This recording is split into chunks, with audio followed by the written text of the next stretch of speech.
Hari Om.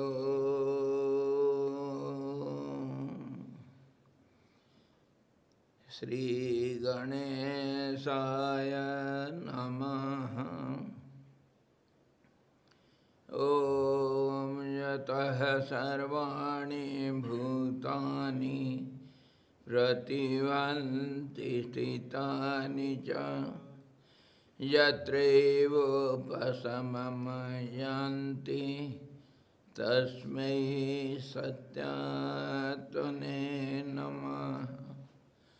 Jnata Jnanam Tatha Jnayam Drashta Darsana Deshabhu Karta Hetuhu Kriya Jasmat Tasmai Gyamtyatane Namaha. Sfuranti Sikarajasmat Ananda Shambhare Vano Sarve Sam Jivanam Tasmai Brahmanandatane Namaha. Brahmanandatane Namaha. Om. Vedodadhim samunamatya Jnanaratnam samudritam Yena dasmai vasithaya Gurunam Gurave Namaha. Vasithji Bhagavan ki jai. Sadguru Bhagavan ki jai. Sachidananda Bhagavan ki jai. Sabda Brahma ki jai. Saraswati Maharani ki jai. Yoga Siddhi Bhagavan ki jai.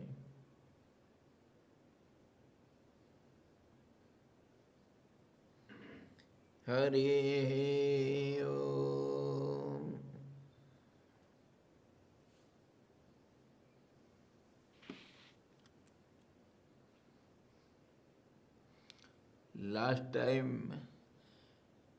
Last Sunday, what did we discuss?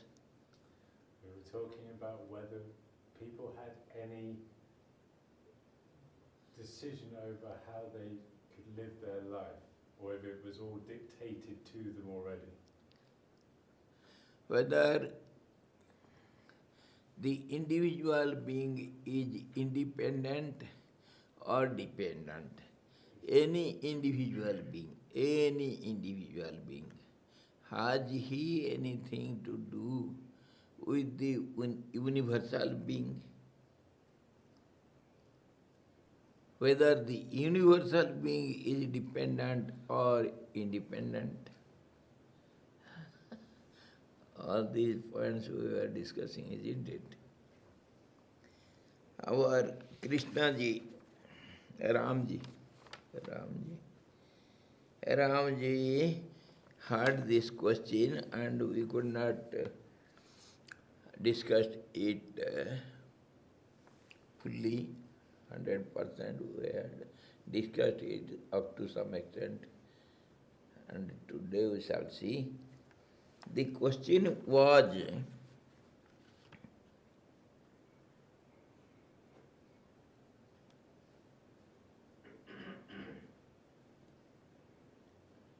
does the jiva additionally have the possibility to influence the content of the overall appearance itself? Overall appearance means whatever is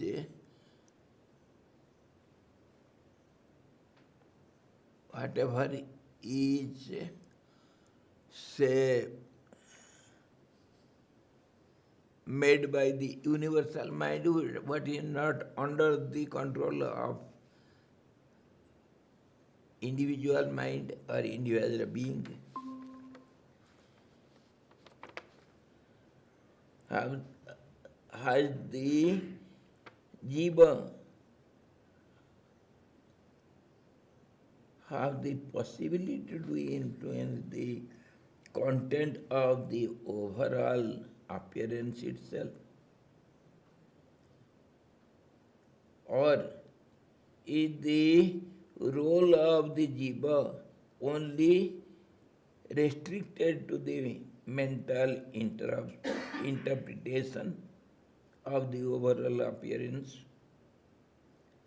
That is the overall appearance only an automatic process created and controlled by the Ishvara, the universal being, and only by Ishvara, like an automatic running movie which cannot be controlled but only mentally interpreted? Or has the jiva additionally the possibility to influence the content of the overall appearance itself? Same thing, whether the individual being is independent to do anything and everything, that means to influence the overall appearance. Overall appearance means whatever is appearing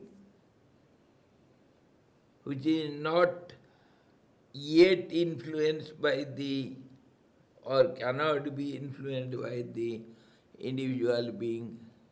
Individual being means individual mind.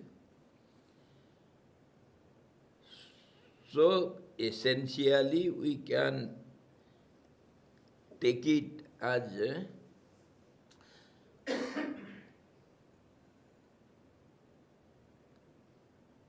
the individual being's independent free will and the free will of the universal mind, who is 100% free to do anything and everything.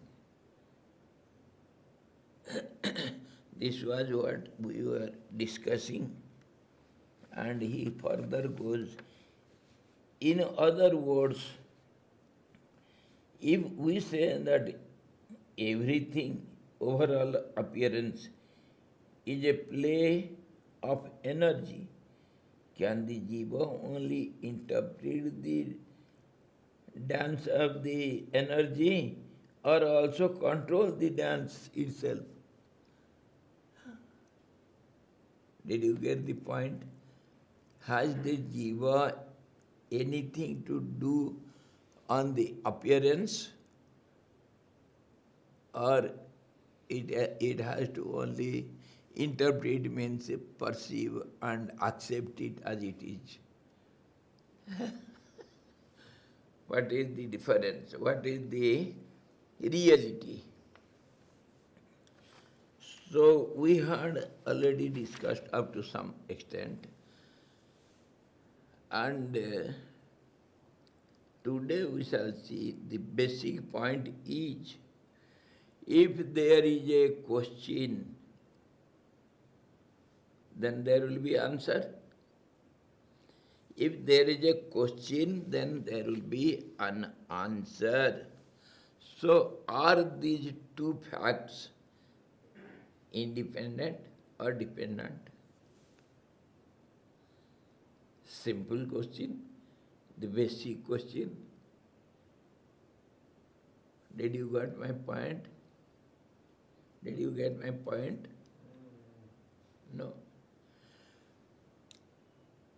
if the question is there, the answer will be there, isn't it? Yes.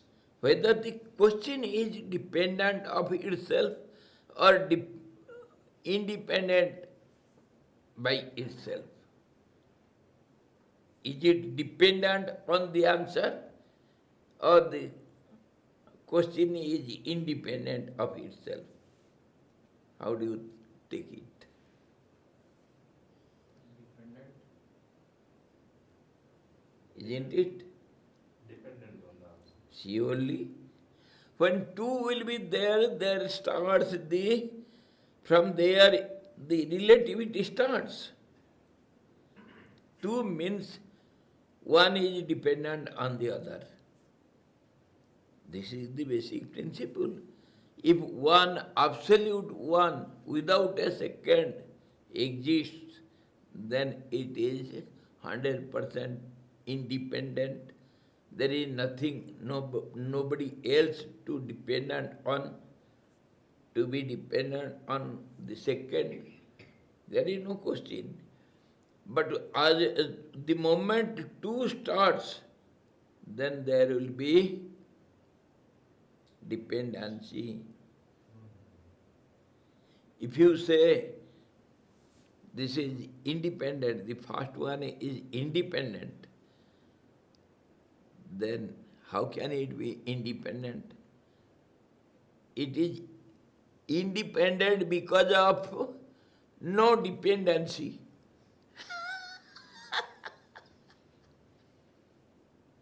Understood? Independency comes when there is dependency. Did you get my point? Yes, sir. No?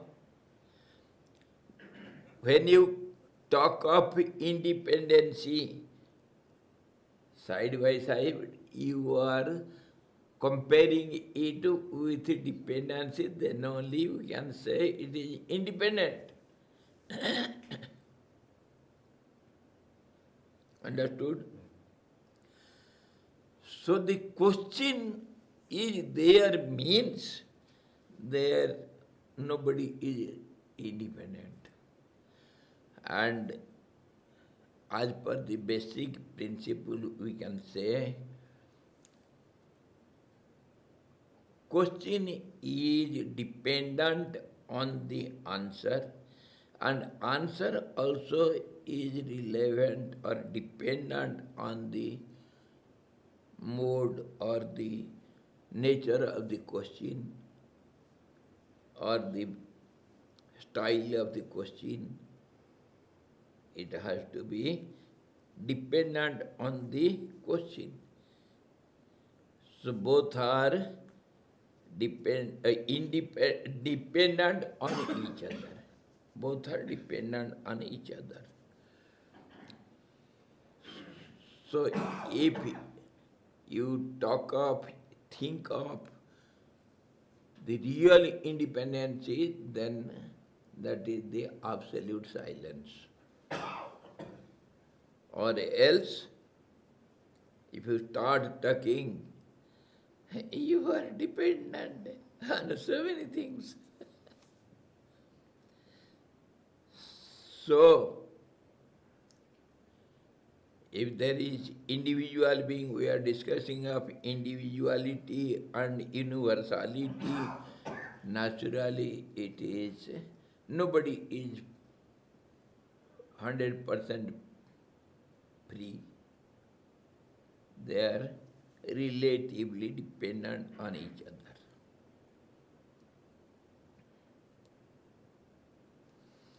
And some more points we have to see is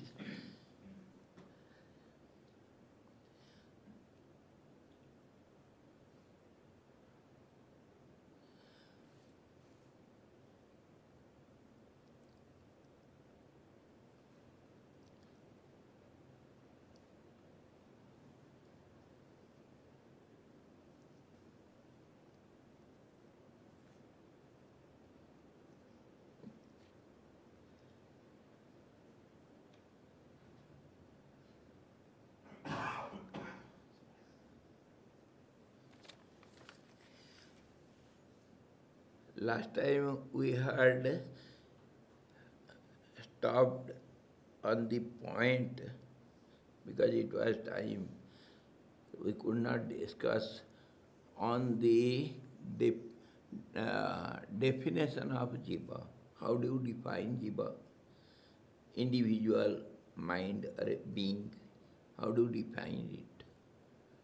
There are so many definitions made by different seers, different research students, different religions, so many different definitions of jiva, the individual being. As per my understanding, I can say when you limitedly draw some outline, whether it is mentally or idea-wise or in relative world itself, means we say it really, so-called reality. What we see means what we perceive by our senses or mind as visible world, isn't it? So the limited lines which are by idea or mind or intellect or by the senses, that is called individuality. So limited means you have limited the unlimited, boundless and limitless, infinite. When you just make it limited by any way, then it is perceived or it is known or it is seen, and it will have a form, because limited by lines, it will have form and then it will have some name. So the world is subject to names and forms with which we do our transactions, giving and taking. You have to give something, then you take something. If you have taken something, you have to give something. So action and reaction theory comes. Now this limitedness is related with unlimitedness. The being cannot be independent because it is limited. It is dependent on the unlimited infinite. Unless there is unlimitedness, you cannot think of limited something. What do you limit? The base is unlimited and you have drawn some lines over it, and that cutout we were talking about, cutout, that cutout is known as limited being, and that is individual being. So it is dependent on the substratum that is unlimited. But sir, cutout is there because of the nature. Nature has given this body as cutout. Yes. So it has already limited from the very Which beginning. one? The body. But yes, that is how it is limited, that is how it is related. I am talking of relationship. Because it is limited, so it is related with unlimitedness. Point is, dependency. When it depends upon the unlimitedness, then it is individual being. It is called individual being. And that unlimitedness also, when we say universal being, there also it is limited. How it is limited? It is limited by a name and some imaginary form. Universal being. Being is being. Who has become? That is called being. What he has become? What has he become? That universal being. It has become so many things. The creator, the imaginer, or the seer of the universe, or the creator of the universe, so many things we can say. So in that way, the universal being also is limited. But comparatively, that is unlimited when we see the limited individual being. That is unlimited. That unlimitedness is yet limited because it has got a name, it has got a form, it has, whether it has solid form or subtle form, whether it is imaginary form, something imaginary, not by the individual, but by the still unlimited something, or we call it the Narayan, or the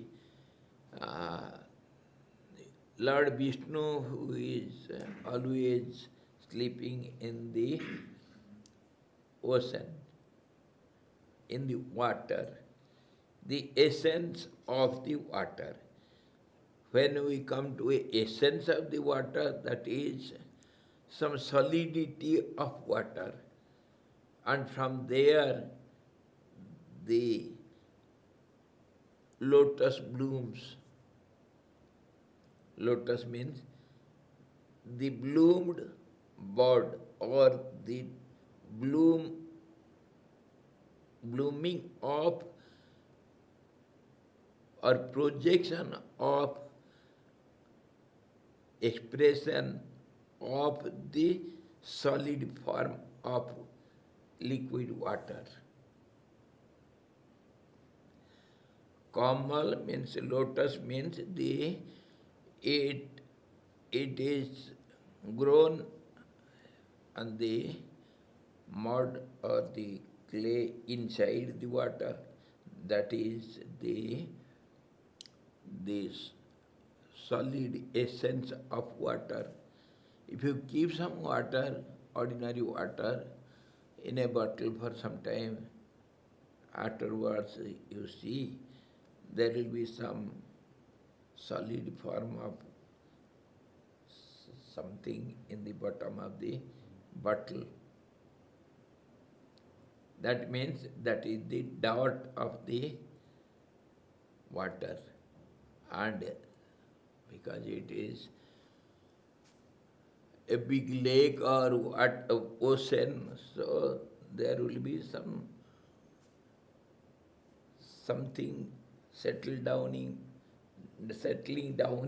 the bottom, that where from the expression of something that is called some flower which wants to bloom. And on the lotus there appears the Creator as per our imagination. And that Creator is nothing but the imaginary form of Vishnu, the water. When water wants to express itself, it becomes the lotus. And again, when the lotus wants to express itself, then it takes the form of creator. Creation starts from the flower. Blooming means projecting out or scattering out. So in this way, if we think, then that universal being also, the creator also, is imagination of the essence of the water we call Vishnu. Vishnu word itself is all pervasiveness. It is all pervading in water. So it is all pervading in fire and air and space everywhere. All pervasiveness is given the name Vishnu,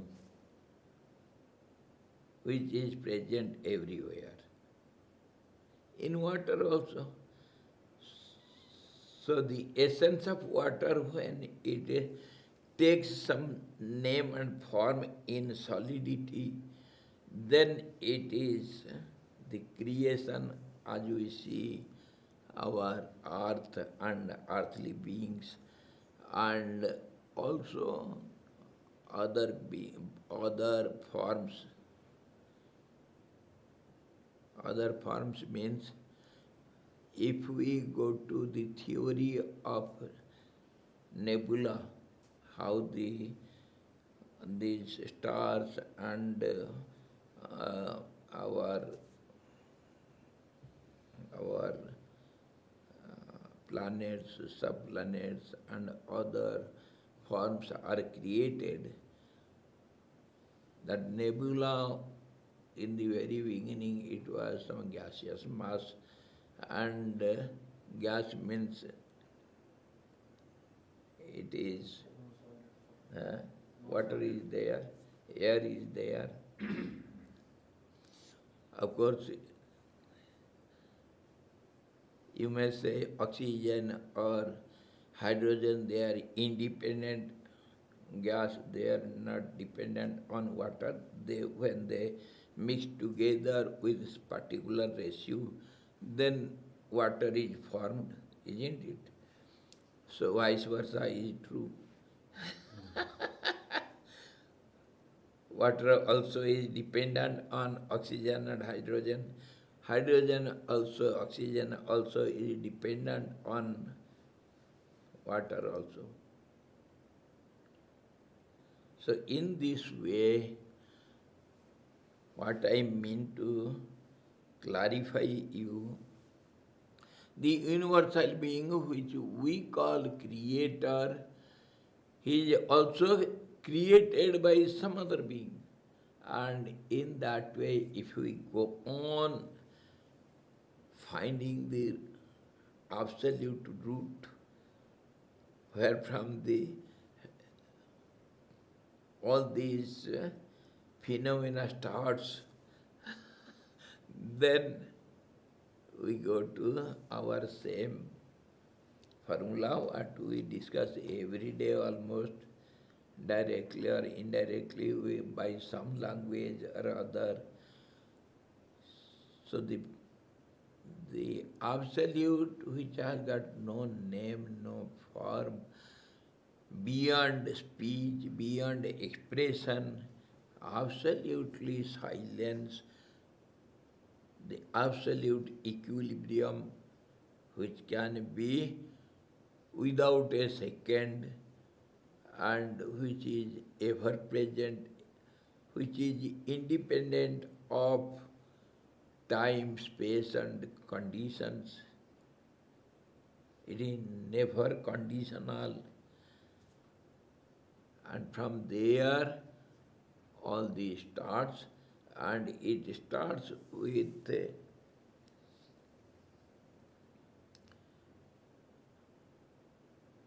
you see,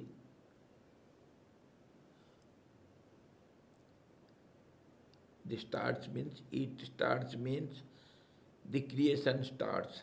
So-called our creation, whatever we understand by our creation. It starts in all directions, all round projection. When there was some idea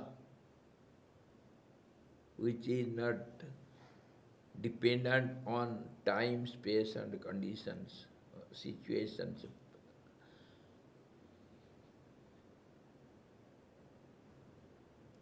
It was some idea. And that idea starts with three-dimensional projection that we call the nature. Nature or the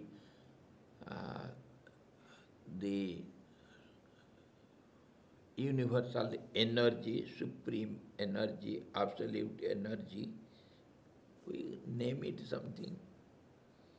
It starts and then everything becomes complicated and go on multiplying and mixing with each other, and all these complications starts, confusion starts, and different seers have seen it from different angles. They have expressed in different languages. So all these complications start from there. When we reach that absolute silence, equilibrium, absolute presence,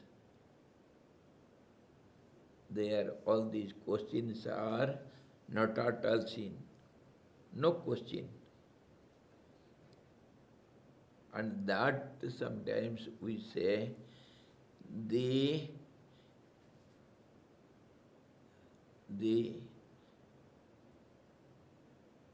state beyond the horizon of events, we can say in these words. It is beyond the horizon of events. What do you call event? Event is some scientific term. Event. Event means action and reaction. Movements. The equilibrium is disturbed. So this is called event. And creation is an event. And this event is threefold, say time, space and conditions, or we say, according to Eastern philosophy, Indian philosophy, we say three qualities, sattva, rajas, tamas, or in different way we see the triangular force. That triangular force, knowledge-wise and thought-wise and action-wise, where from you see, it will be triangular. In this way, we try to understand the absolute and the creation. Whatever comes under this creation, it is dependent. Whether the creator itself or the created creatures, individual beings, everything is dependent.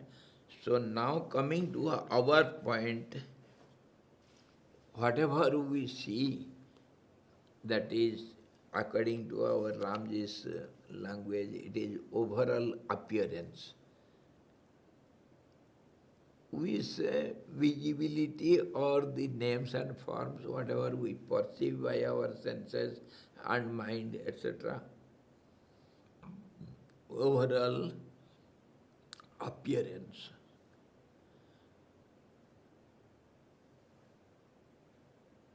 So everything is dependent. So now we can say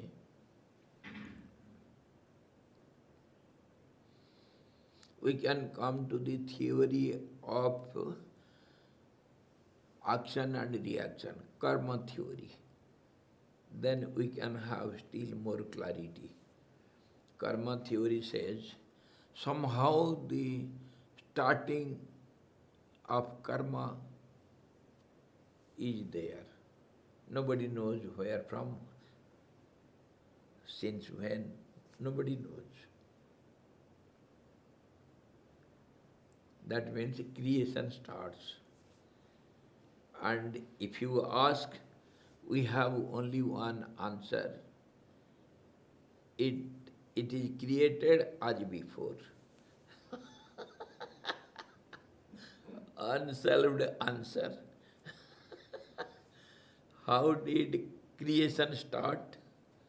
It started as before. Yatha purvam akalpayat.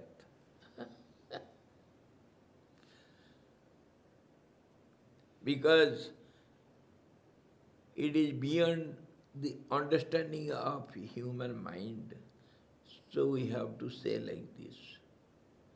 Human mind has some limitations. Even the universal being, universal mind cannot answer this question. Because it is created. The creator is created somehow or other, it appeared. So that appearance must be having some cause behind it. If we go to the theory of cause and effect, it goes on in a cycle. So there is no end, no beginning. Where from the cycle starts and where does it end?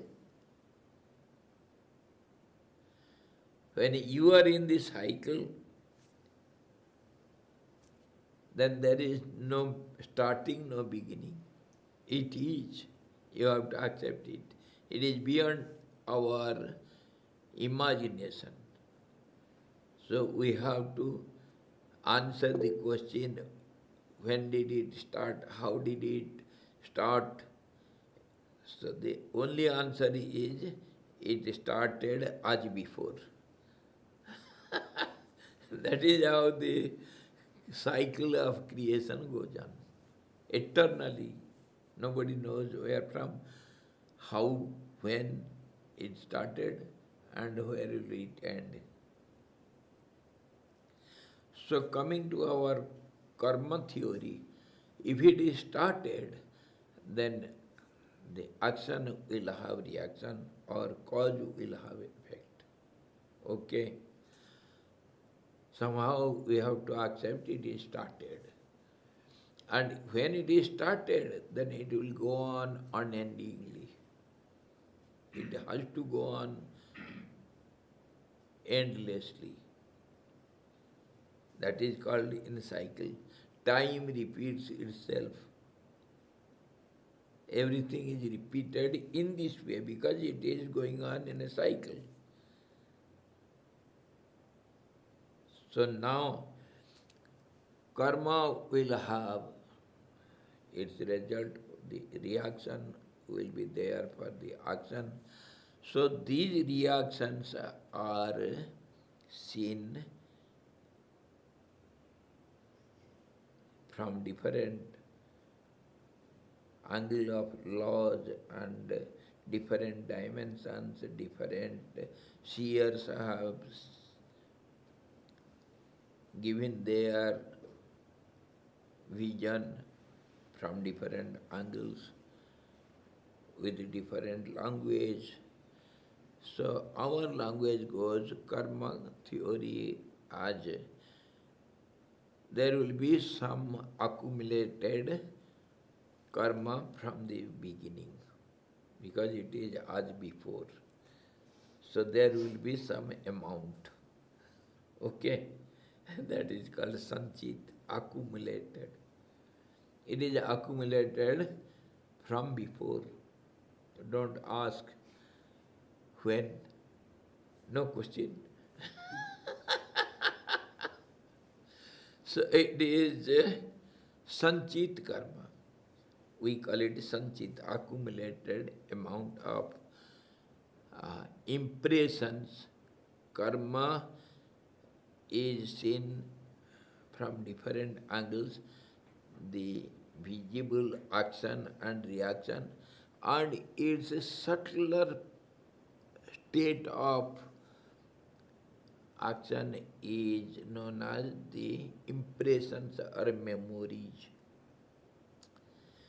which repeats itself again and again, and it gets a gross from form, and it is called karma. We name it karma, action.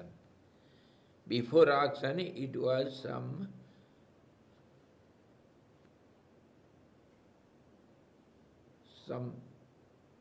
form of impression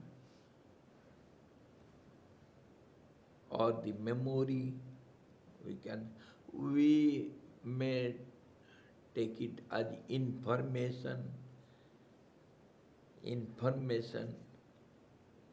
some subtler state of the gross action. Action means grossly we understand by our senses or mind or intellect, or still subtler is by ego. I am the doer.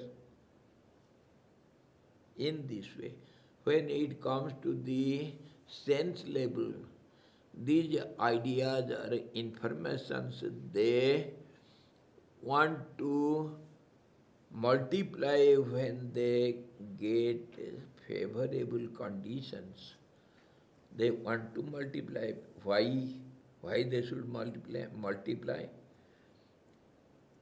This is the tendency started as before. This is the tendency, the momentum is given as before. It is in cycle. It has to multiply. Multiplication means repetition.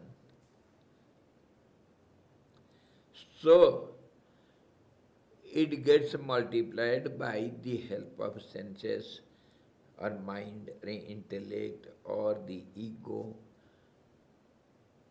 And its starting point is some stable point that is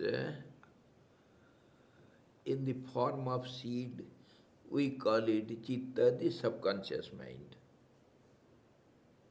where it was accumulated in a seed form, and it starts to multiply, or when the favorable conditions are available, it has to repeat itself.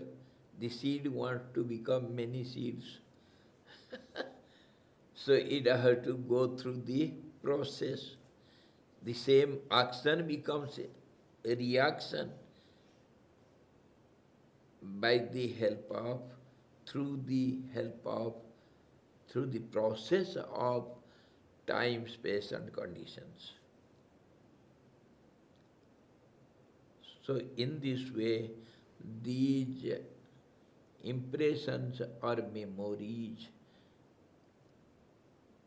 they get repeated, they get multiplied, and they again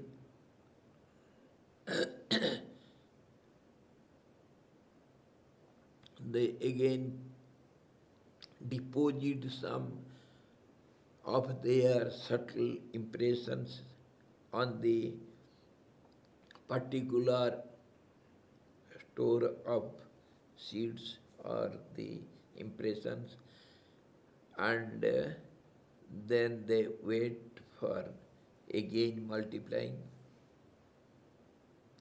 So this is how the karma process goes on. We name it in our language. Sanchit, the accumulated portion of the impressions, and then Kriyaman, which is going on now in the process, and Prarabdha. To start with present process, we need some portion of impressions brought forward from the accumulated amount. That is called prarabdha, which starts in the present process.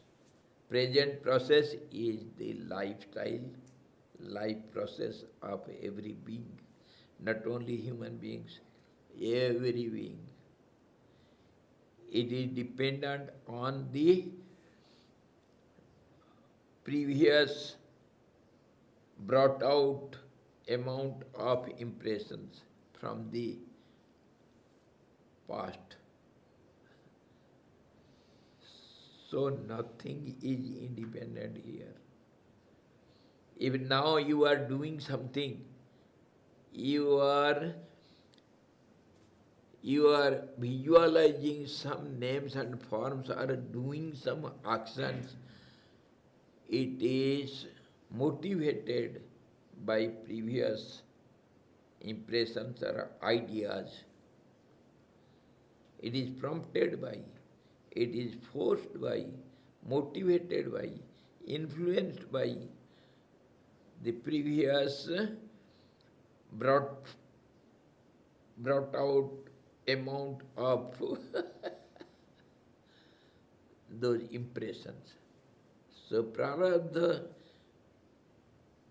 has influence over present Kriyaman karmas, and it will also have the influence over the karma phal. Karma phal means the action. The action will have influence over the reaction. That is what we were discussing in the very beginning. The question will be dependent on the answer. Answer will be dependent on the question. Same thing everywhere. When two are there, they are dependent on each other. Nobody is independent. But sir, the question remains there only. Is there any way to get out of this circle? Yes, there is a way. There is a way. This is the second question. Our first question was, where is independency, where is dependency? Everything is dependent. Relative law means it is one is dependent on other. It is based on comparison between the two, so it is dependent. So this is how whatever we perceive, whatever we visualize as the visible names and form wise the world, it is motivated or it is influenced by the previous amount brought forth as prarabdha.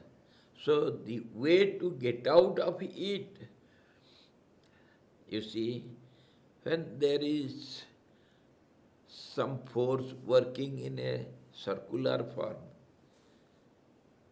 then it is of everything is dual. One motion, when you say, when you rotate some stone tied by a rope around you, how do you feel? You are attracting it towards you. It is centripetal force. It is known as centripetal. The motion or force which is towards the center, it is centripetal, and another force wants to get out of the cycle. That is called centrifugal force.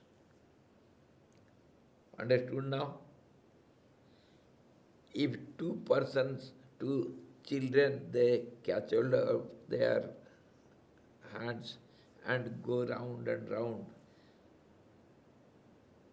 if there will be two forces, one is to fall down and other is to drag him. So then only it can go in a cycle. So two kinds of forces, motions are working there. If the world is in cycle, then what do you understand? There is way out also. Understood? Every moment there is the outgoing force working throughout. You are attracted towards the center and you are also thrown out of the center, out of the periphery. Both the forces are working simultaneously. So whatever is stronger, that will play the role. Always there is fight again between the two. There is fight between the two. This is also the law of relativity. The stronger will win over the weaker one. Okay? If you can somehow do stronger effort to get out of the cycle, you will get out. And that is how our nebular hypothesis gives us the idea of our solar system or other systems in the galaxy. Nebular hypothesis. You see, when the outgoing force is stronger, an amount of revolving gas or that nebula, some gaseous mass, an amount of it goes out of it and forms another amount of gaseous mass which has to go round the main mass, the central mass. That is how the planets are formed, and the central point is our sun.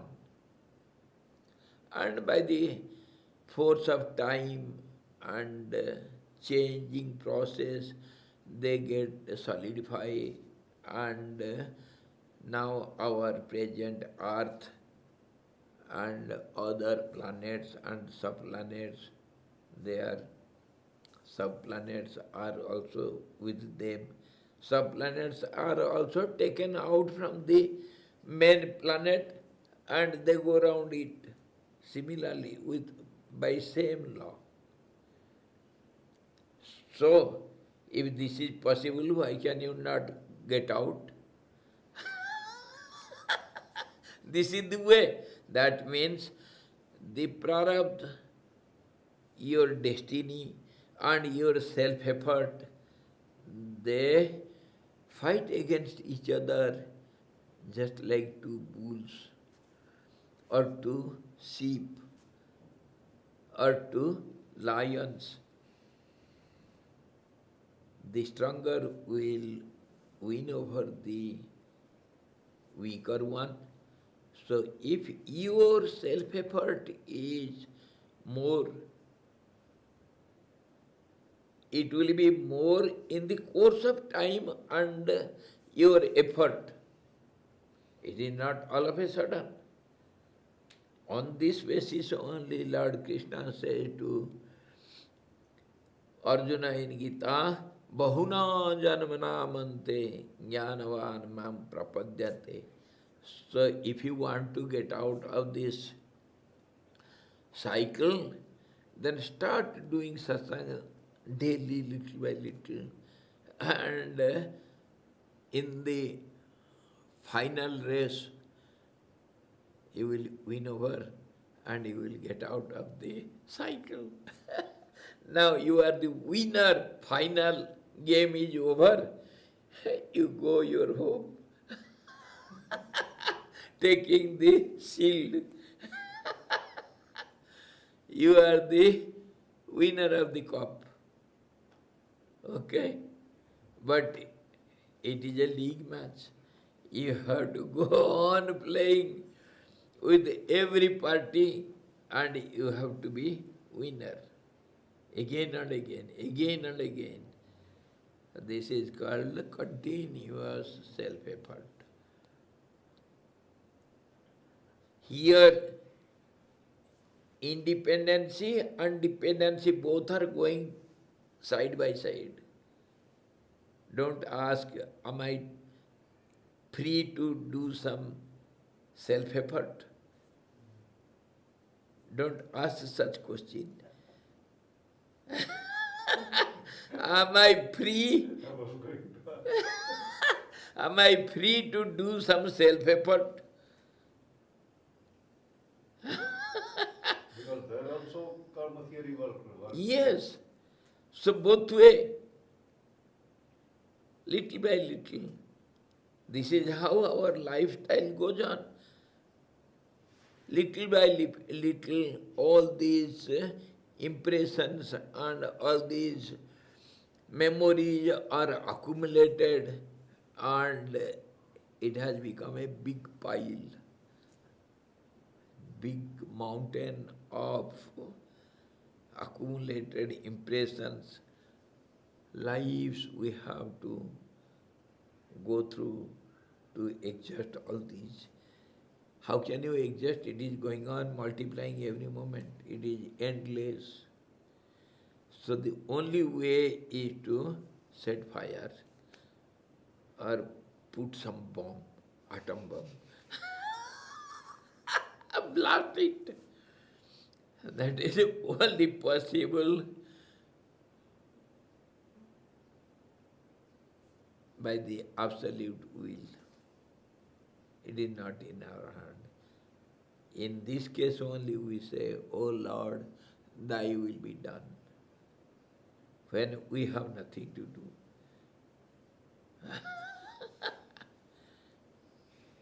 Now, little more we can discuss. You see, we were talking about the silence beyond the event horizon, isn't it? Event horizon means there is a particular line which we call it horizon. What is that? How can you define the horizon? Come on. What is the definition of a horizon?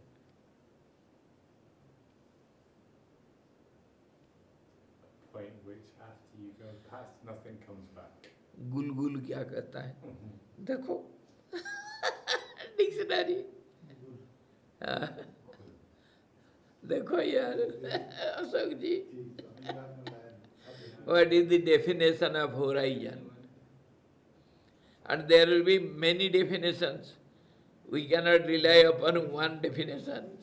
The line of event which we can view the farthest is the event horizon.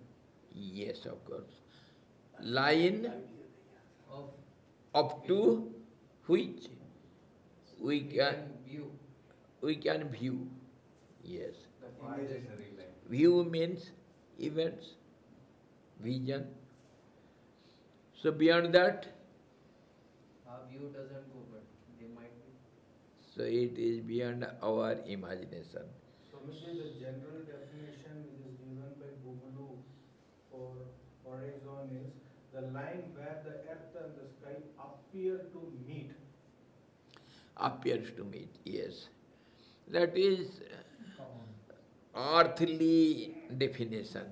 Event Huh? There is one- Event. If we go to the space, how it will mean? What will be the definition of horizon, where there is no comparison? the line up to which the light is visible. And the second definition it gives is the limits of your knowledge or experience. Correct. वह रेखा जहाँ पृथ्वी That और is Akash- more expansive explanation. The second they are given. Yes. As far as your knowledge goes, beyond that, no knowledge can enter. Or experience. Experience, The limits of your knowledge or experience. that is wrong. I can prove it. How? Experience says it is beyond. How can experience not go? Experience itself says that it is beyond. I cannot reach means you are reaching there. That is how the ideas are. Ideas are beyond your reach. That is imagination. That is what ideas. So that is also your experience. It is part of your experience. Experience is absolute. Experience is which is absolute equilibrium, which is not expressed. The moment it is expressed, it is relative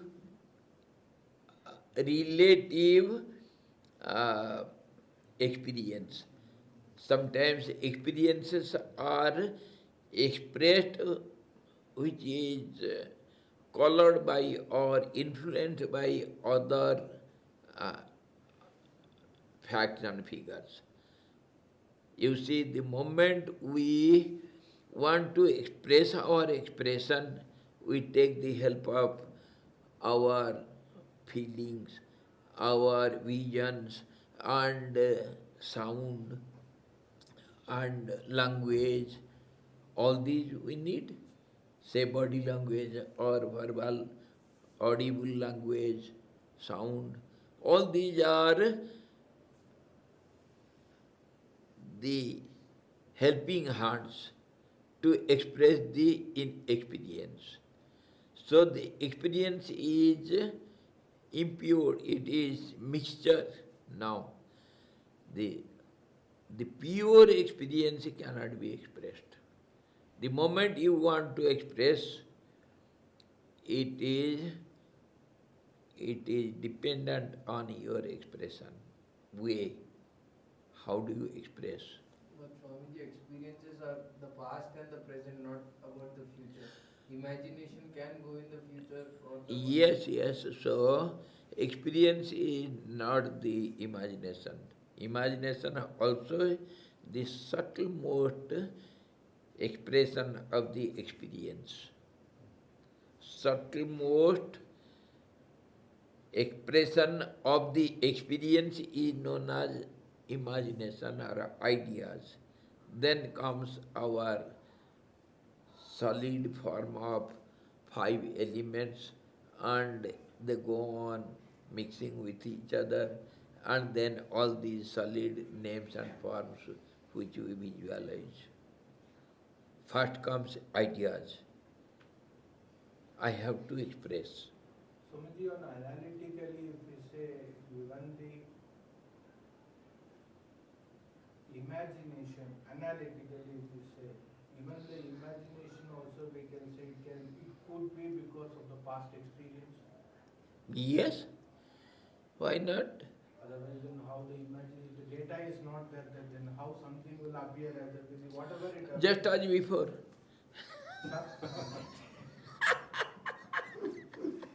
The only one solution, just as before. There is no absolute solution for it.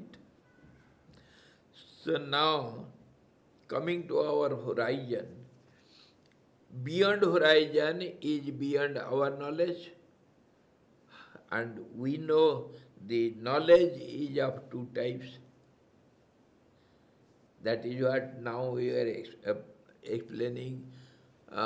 One is experiential knowledge, which is never expressed, and the other is informative knowledge, which can be expressed and which goes on multiplying, and it comes under karma law, cause and effect, or action and reaction, everything.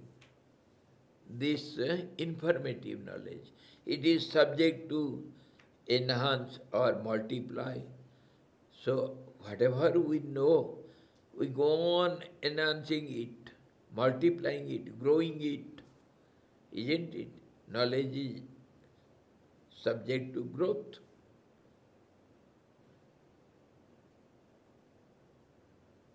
And this is, from ultimate point of view, said avidya. It is limited knowledge, informative knowledge. It is dependent, accumulated knowledge. And the other is experiential knowledge. The other is experiential knowledge which cannot be expressed.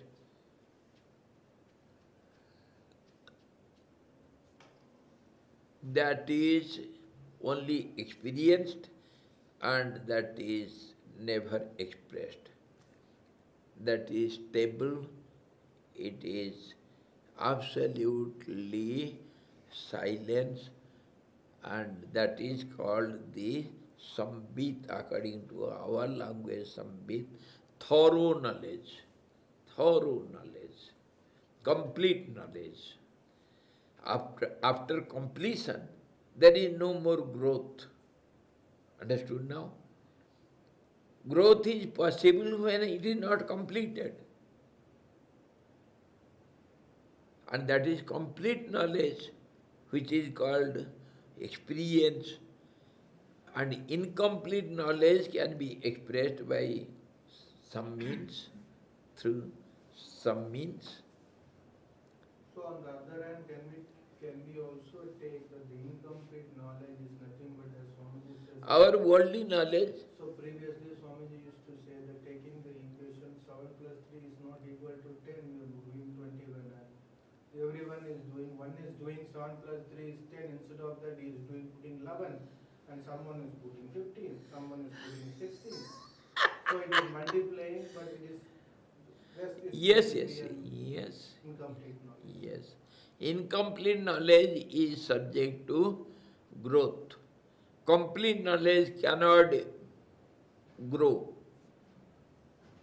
Then what is the definition of completion? Perfection.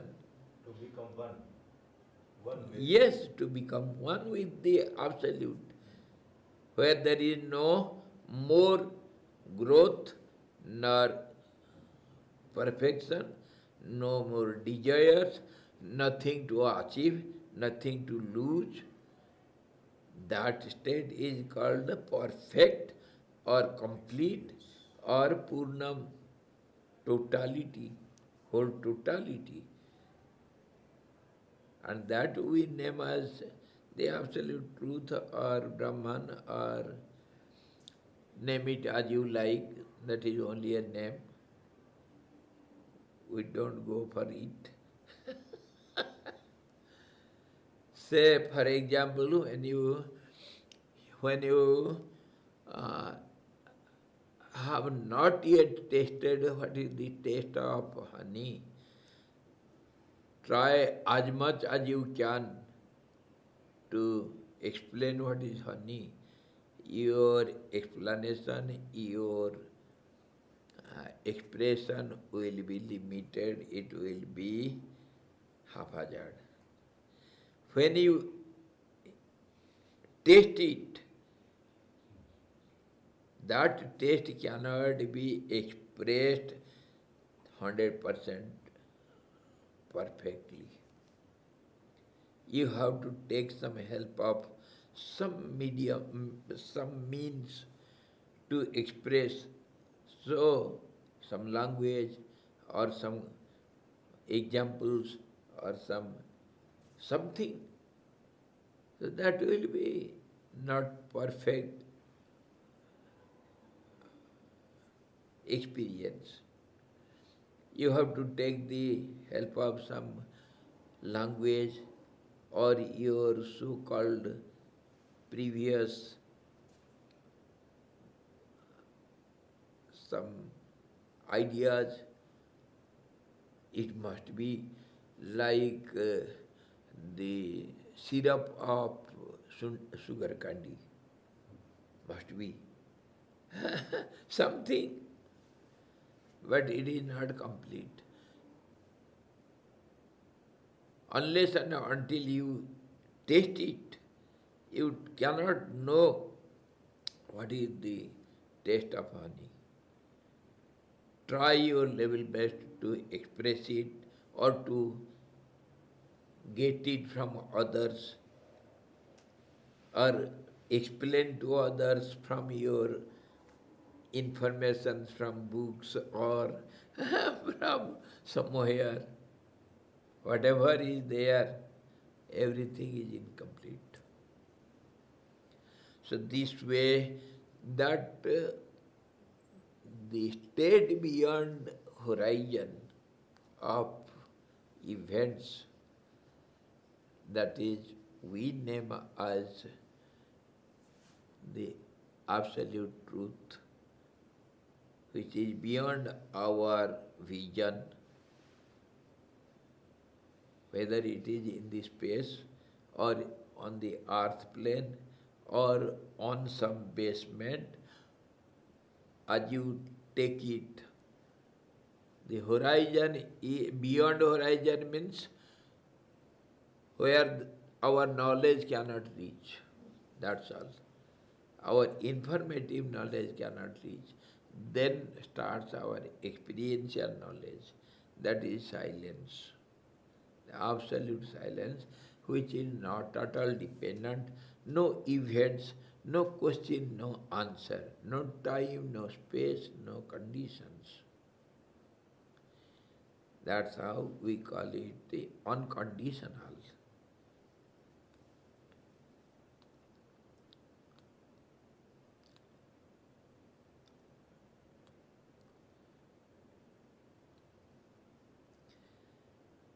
And that line, when you come to that line, we have worked it, work over it. It is something still more complicated. How do you define the line? Some imaginary line. Even then, the imaginary line will have some dimensions, isn't it? That's why it obstructs our vision because of some dimensions. Beyond that, we cannot say anything, but we can experience. They give the example, say beyond horizon. What is beyond horizon? The experience, of course, is there. How we call it sambit, thorough knowledge or experience. See, say, for example, the moon is rising over the horizon, that mountain in the horizon. Do you know anything about the distance between the top of the mountain and the moon? Do you see it? Is it under your knowledge? Time yet is there. वो बच्चा वो बार बार अच्छा।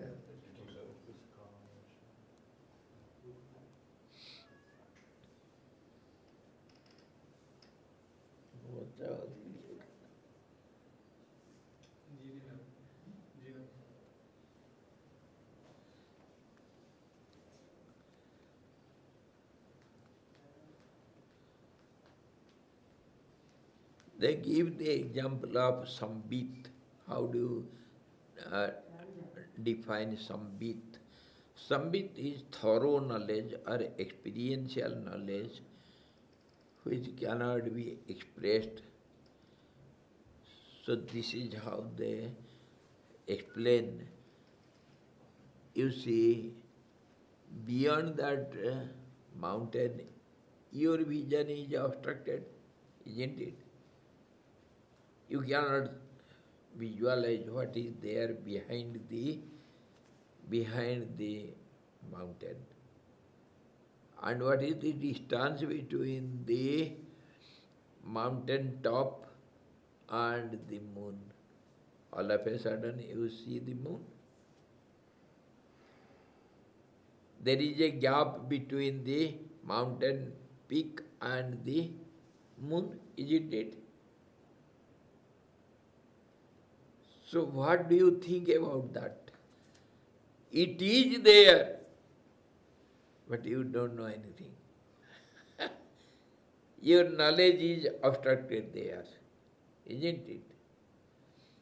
So that is, but you experience, you know there is some gap. And that is how the Sandhya is seen, the juncture between the two, the gap between the interval between the two is seen in two ways, either or ways. When two are there, a doubt always will be hanging between the two, oscillating between the two. How is this? How is that? Always comparing between the two. So they are called doubts. And on the basement of the two, on the substratum, where these two are standing, that basement is continuous, there is no doubt on it. So that is the truth, and in between is the relative world. How is it? What is it? When is it? Where is it? All these questions. Between the two, between the truth and the creation. And so also in every 2 years, whatever we are going through, our names and forms of this world, which constitute this visible world, names and forms, nothing else. And they are limited by lines, imaginary lines of the cutout. Every form is a cutout of the whole mass. So we can say this like analytically, like whatever the information we have, say example between a distance between the moon and the mountain, it is only an informative knowledge and it is subject to change. But whereas the true knowledge we don't know and which is complete and which is It is experiential knowledge. It is there. The gap is there. You cannot deny it. Yeah. That is by your experience, which you cannot express what is there. That is called sambit. You know there is a gap. That is by your experience. You cannot prove it. But yet the information that we have about it is only informative and it is not the exact information. whatever you see. This is how the state beyond horizon. What is beyond horizon? It is there. You cannot say it is not there.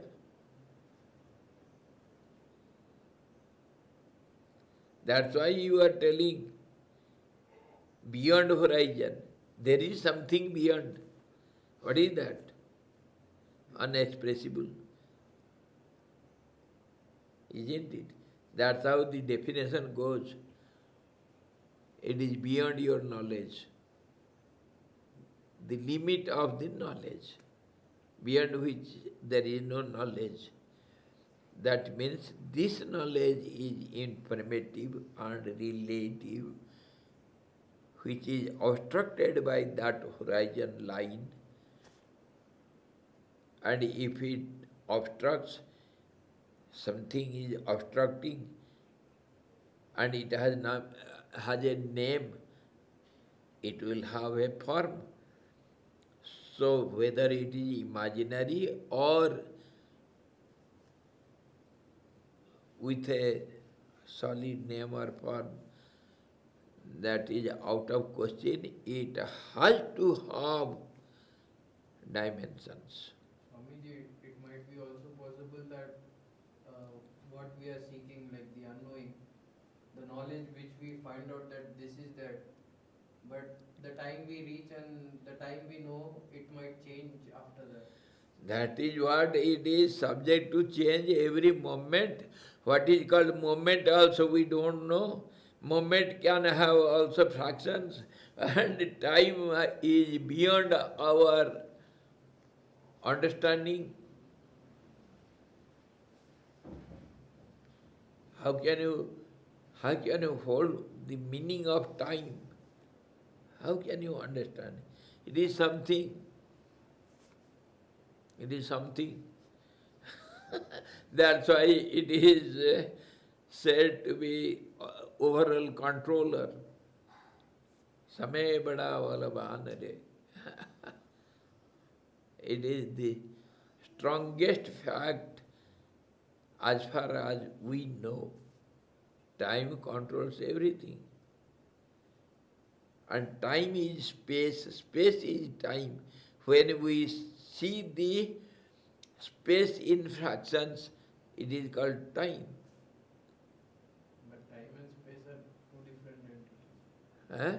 Time and space are two different entities. It might act in different... They are different, but interdependent.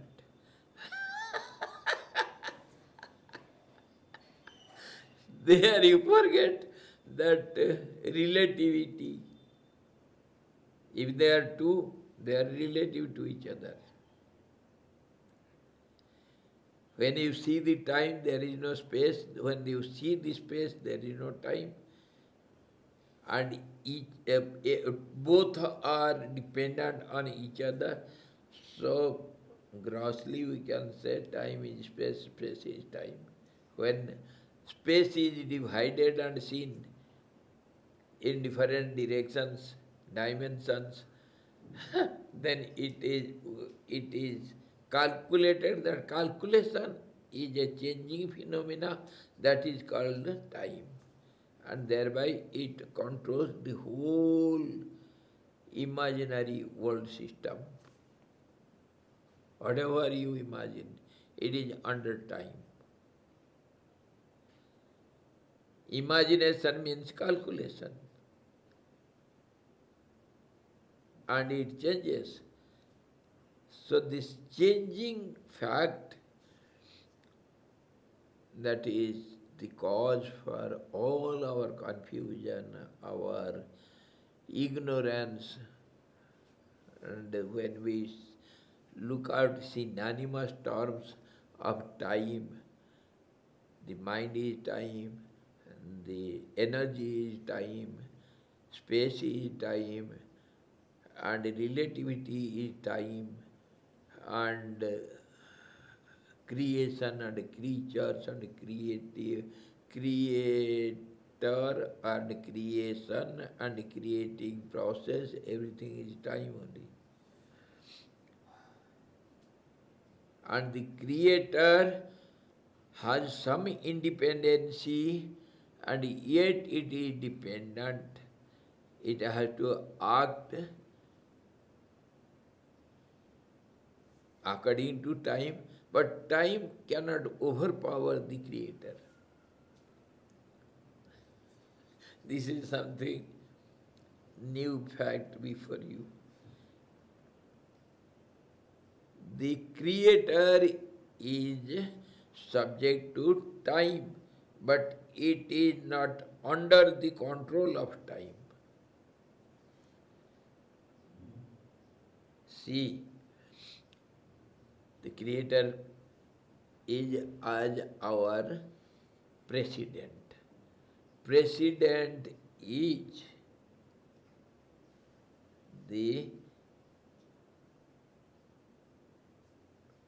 he is all in all the controller of our all the rules and regulations and all these governing process, and governing process goes according to our Samvidhan, the constitution.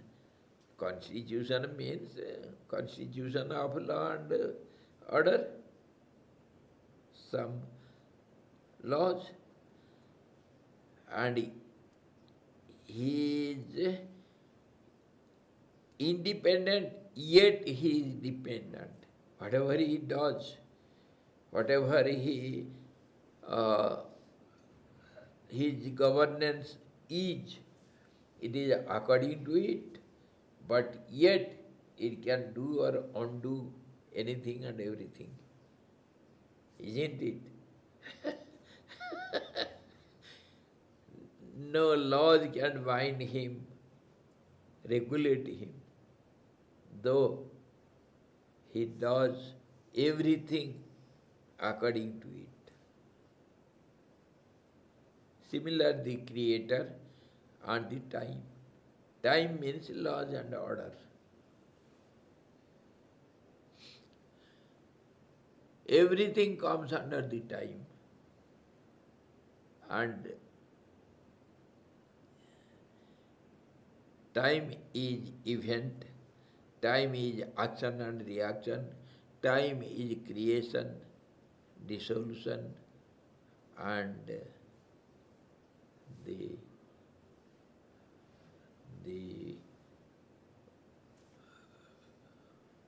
what we call the present, the past, and the future.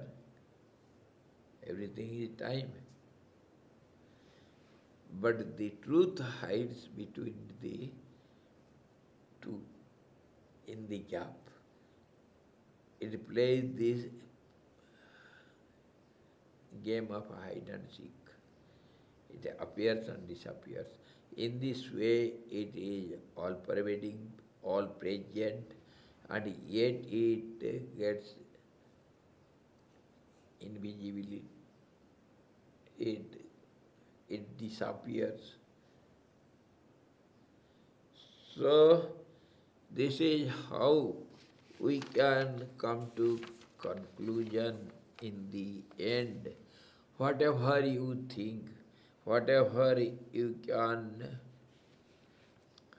say, whatever you can do, whatever you visualize, whatever is there before you or behind you, or around you, or up on you, or below you,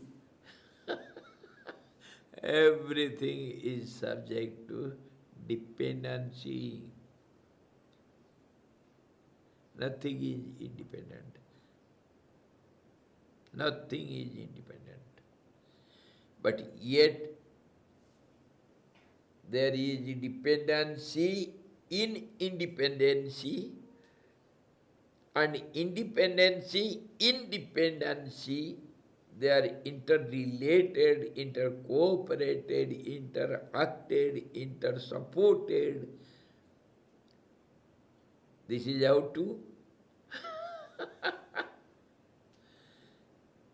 So you see all these are complications, endless complications. This is called Maya, illusion. And if you accept it, please go to the realm of silence, beyond event horizon. That is called meditation. End of all these questions. Okay? Thank you, Hari Om, for today. I think it is enough for our dear friend Ram. If still more questions are there, then you can ask. In the end, he says, if we say that everything means overall appearance is a play of energy, can the jiva only interpret the dance of the energy or also control the dance of energy itself? Both way. We cannot say anything finalized. Both way, because it is relative.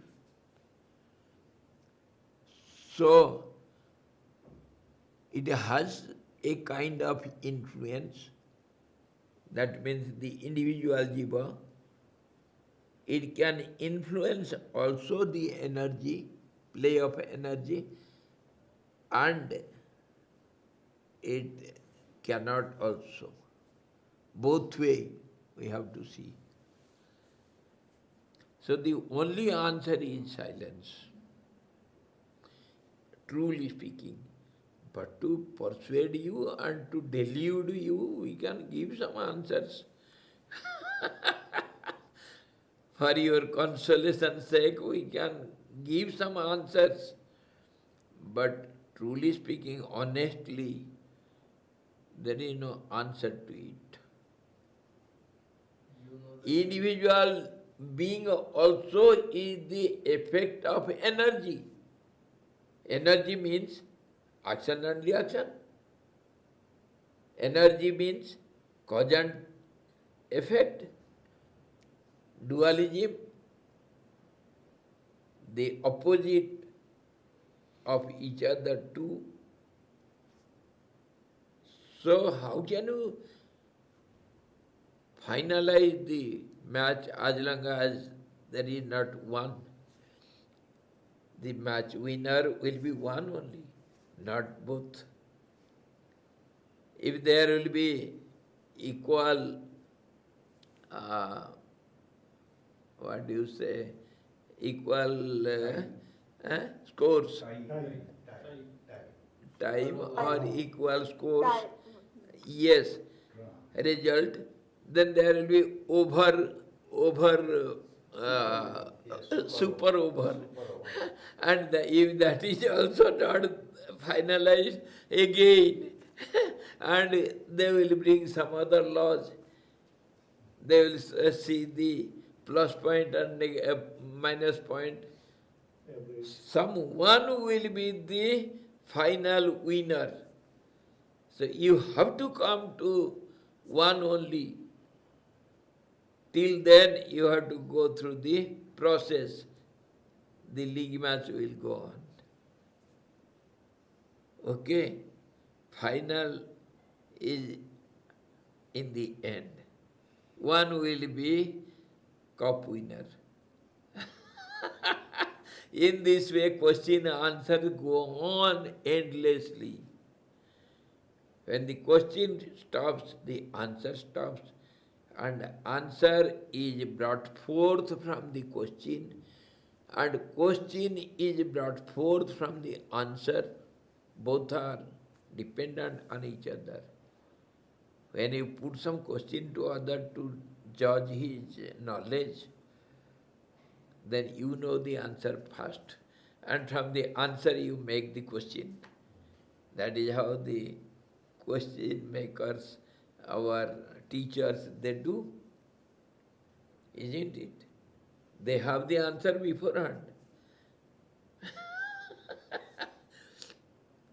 And the students have to derive the answer from the question. In this way, it will go on. Thank you. There is no final decision because there are two, question and answer. Unsolved. For the time we can accept some answer and keep quiet. Okay? Hari Om. Hari Om. Purnamada Purnamidam Purnat Purnamudachyate Purnasya Purnamadaya Purnamevavasesate. Om Shanti Shanti Shanti. Sadguru Bhagavan ki jai. Satchidananda Bhagavan ki jai. Sabda Brahma ki jai. Saraswati Maharani ki jai. Yoga Vasidji Bhagavan ki